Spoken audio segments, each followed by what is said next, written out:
সবাইকে আমার গুরুদক্ষিণা ইউটিউব চ্যানেলে স্বাগতম। আজকে প্রথম আলোর পত্রিকা নিয়ে বিশ্লেষণ করব, চেষ্টা করব প্রতিদিন প্রথম আলোর বিশ্লেষণটা ইউটিউবে দেওয়ার জন্য।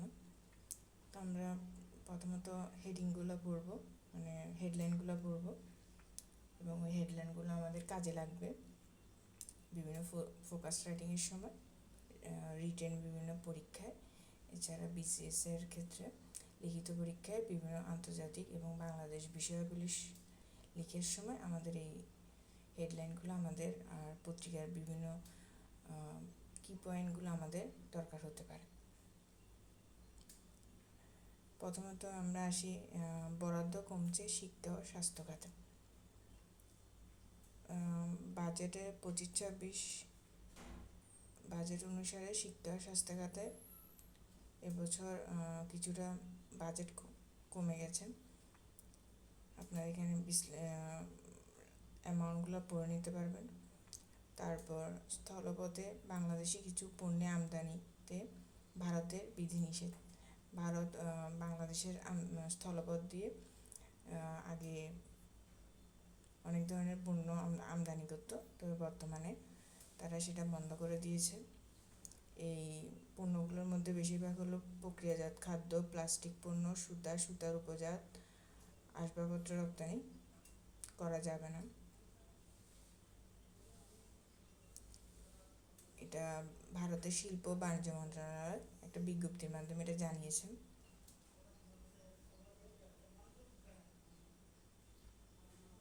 তারপর অধ্যাপক ডক্টর ইউনূস সাহেব ক্ষুদ্র ঋণ ব্যবস্থা নিয়ে বিশেষভাবে কাজ করবে বাংলাদেশে। ক্ষুদ্র ঋণ ব্যবস্থায় ব্যাংকিংয়ের ভবিষ্যৎ। তিনি এই খাতটাকে, মানে মাইক্রো ক্রেডিট খাতটাকে, আগে যেটা শুধুমাত্র এনজিও ছিল, তা ওনার বর্তমানে কাজ হচ্ছে এটাকে এনজিও থেকে ব্যাংকিং আইনে নিয়ে যাওয়া, মানে মাইক্রো ক্রেডিটটাকে আইন হিসেবে বাংলাদেশে এস্টাবলিশ করবে। এটা শুধুমাত্র এনজিও খাত হিসেবে থাকবে না।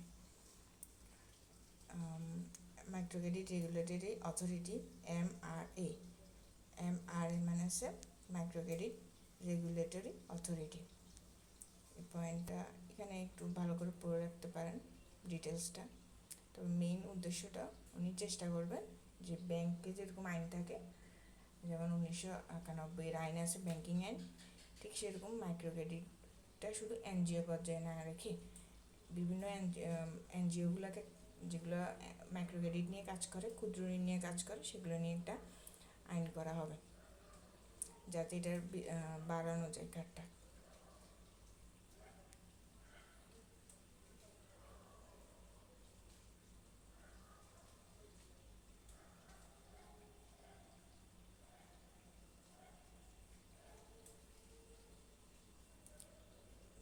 বিশ্ব স্বাস্থ্য সংস্থা WHO, কি অ্যাব্রিভিয়েশনটা একটু মনে রাখতে পারেন।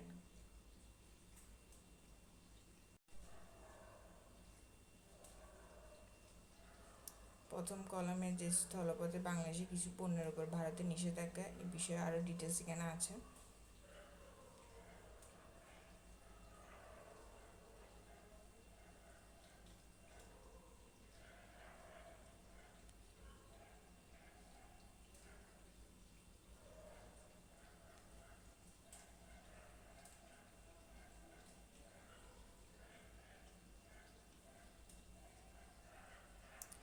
এরপর নারী সংস্কার কমিশন নিয়ে বর্তমানে বিভিন্ন তর্ক বিতর্ক হচ্ছে। এটা নিয়ে কমিশনের কাজ কী হবে ভবিষ্যতে দেখা যাবে। এখানে একটু ডিটেলস, এখানে কিছু ওনারা বিশ্লেষণগুলো যে তর্ক বিতর্ক হচ্ছে সেই বিষয়ে কিছু লেখালেখি হয়েছে। এছাড়া এবার আসে রাষ্ট্রের গণতান্ত্রিক রূপান্তরের সম্ভাবনা কমে যাচ্ছে। এখানে বর্তমান সরকার এবং অতীতের যে সরকার প্রধান সম্বন্ধে এবং পাকিস্তান এবং বাংলাদেশের সম্পর্ক এবং 1971 সালে মুক্তিযুদ্ধের বিষয়গুলো নিয়ে এখানে বলা হয়েছে, এখানে পড়তে পারেন। এছাড়া বর্তমানে যে মানবিক চ্যানেল দেওয়ার কথা বলা হচ্ছে রাখাইন রাজ্যে, সেই বিষয়ে কিছুটা বলা হচ্ছে। এর কারণে এই বিষয়গুলো এখানে রাষ্ট্রের গণতান্ত্রিক রূপান্তরের সম্ভাবনা কমে যাচ্ছে বলে উনি মনে করেন। নুরুল কবির বিশেষ সাক্ষাৎকারে আপনার ডিটেলস পড়ে রাখতে পারেন। তারপরে সবাই জেনে বুঝে যেভাবে বৈশ্বিক প্রতিষ্ঠান ধ্বংস করছে, এখানে ডোনাল্ড ট্রাম্প আসার পরেই উনি বিভিন্ন ধরনের জাতিসংঘের যে সহযোগী বিভিন্ন সংস্থা আছে ওখানকার সাহায্য বা অনুদান দেওয়া বন্ধ করে দিয়েছে। এছাড়া আমেরিকা যে বন্ধ করার সাথে সাথে বিভিন্ন উন্নত দেশগুলো বন্ধ করে দিচ্ছে।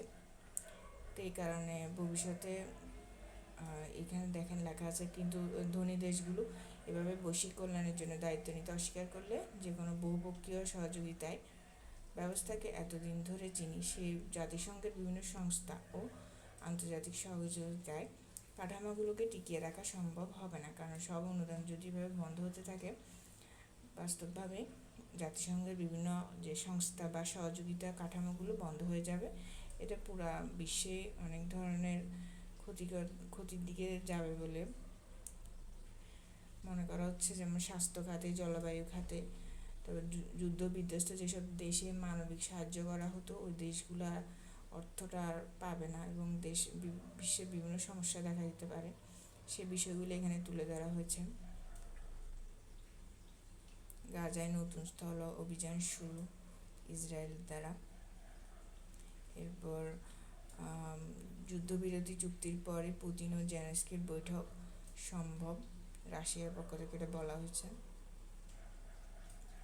এছাড়া এই যুদ্ধটা শুরু হওয়ার 3 বছর পূর্তি। চট্টগ্রাম বিশ্ববিদ্যালয়ে 14ই মে যে সমাবর্তন গেল সে নিয়ে একটা কলাম লেখা আছে।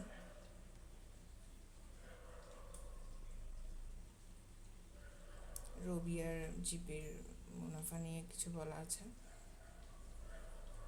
আর ব্যাংকের ডলার কেনা বেচায় কোনো মাসুল নয়, কোনো ধরনের এক্সট্রা অর্থ নেওয়া হবে না ডলার কেনা বেচায়। নগদ এখন বাংলাদেশ ব্যাংকের নিয়ন্ত্রণে নেই। আগে নগদ MFS এর আন্ডারে ছিল মোবাইল আর্থিক সেবাদাতা হিসাবে। এখন এখানের অনেক আইনে অনেক হেরফের থাকার কারণে এটা নিয়ে এখন বাংলাদেশ ব্যাংক কাজ করতেছে। বিশ্ব বাণিজ্য কাঠামো বদলে যাচ্ছে, তৈরি থাকার পরামর্শ, কারণ ট্রাম্প বিভিন্ন ধরনের দেশের উপর, ছোট ছোট দেশগুলোর উপর শুল্ক দিচ্ছে, চীনের উপর, এছাড়া বিভিন্ন কানাডার উপর অতিরিক্ত শুল্ক। বাংলাদেশ আর যুক্তরাষ্ট্রের ভবিষ্যৎ বাণিজ্য কাঠামো কেমন হবে সেটার উপর নির্ভর করতেছে। ছাড়া সিডিপি বিভিন্ন ধরনের শুল্ক নিয়ে আলোচনা এখানে করছে যে ভবিষ্যতে এটা রাজনৈতিক বা অর্থনৈতিকভাবে বাংলাদেশ কতটা পিছিয়ে পড়বে কি নাকি এগিয়ে যাবে।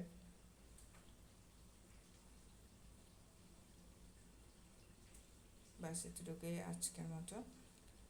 চেষ্টা করব প্রতিদিনের প্রথম আলো বিশ্লেষণটা দেওয়ার। সবাইকে ধন্যবাদ। দ্য ডেইলি স্টার পত্রিকার বিশ্লেষণটা আজকে আমি একটু শেয়ার করি। 18 তারিখ 2025, মে 18, 2025।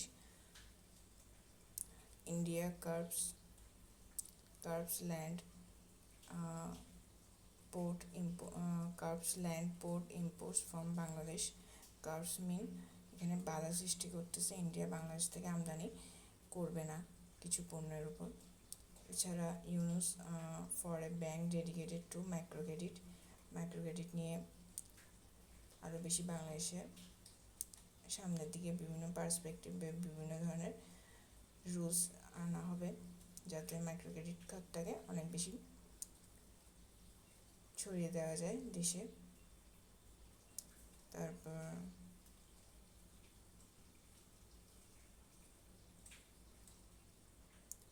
Yunus for a bank dedicated to microcredit. আজকের পত্রিকার মেইন টপিক হিসেবে মাইক্রোক্রেডিটটাই আমার কাছে মনে হলো টপিক হিসেবে আছে।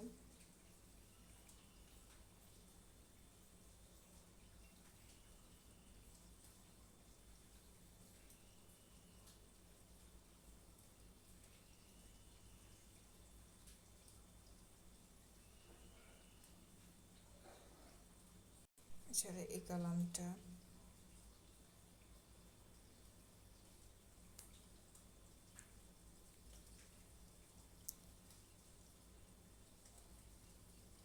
unpacking the purpose reforms to our revenue system, আমাদের যে low tax ratio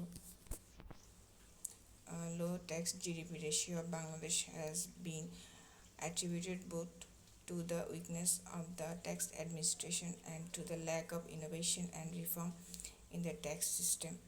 Successive administration have set lofty revenue collection target without undertaking meaningful reforms and have remained oblivious to capacity concern.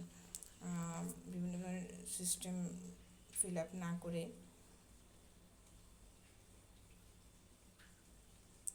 যে সে revenue সিস্টেমগুলোকে আরও reform করলে আমাদের tax খাতটা আরও উন্নত হবে সে বিষয় নিয়ে এখানে বলা হয়েছে।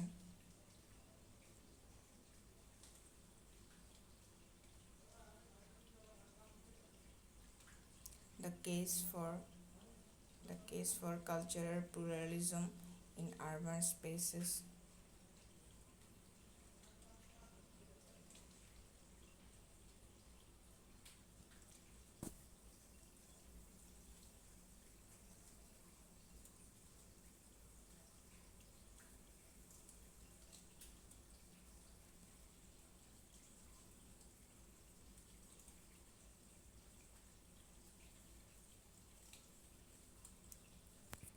পঁচিশ ছাব্বিশ এরিয়াতে অ্যালোকেশন অফ টপ মিনিস্ট্রি ডিভিশনগুলো education, science, railway, shipping, primary and maths education, health services, power division, local government, এই বিষয়গুলোতে কত টাকা 25 এবং 26 ফাইনাল ইয়ারে বাজেট করা হয়েছে সে বিষয়ে অ্যালোকেশনটা এখানে দেওয়া আছে।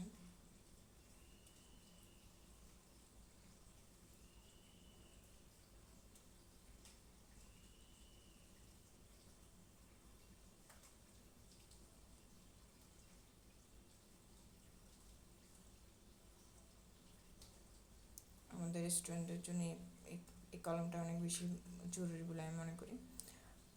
স্ট্রেস উইরেকিং ইউর ইমিউন সিস্টেম, আমাদের স্বাস্থ্যের জন্য বিভিন্ন ধরনের আমরা টেনশন নিই যে এই জন্য আমাদের শরীরের ইমিউনিটি সিস্টেমে অনেক সমস্যা দেখা দেয়।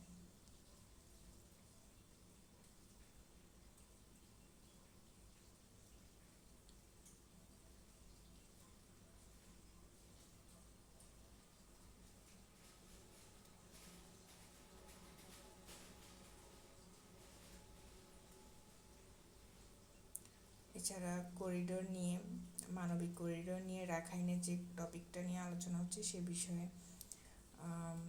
তারেক রহমানের বক্তব্যটা এখানে তুলে ধরা হয়েছে।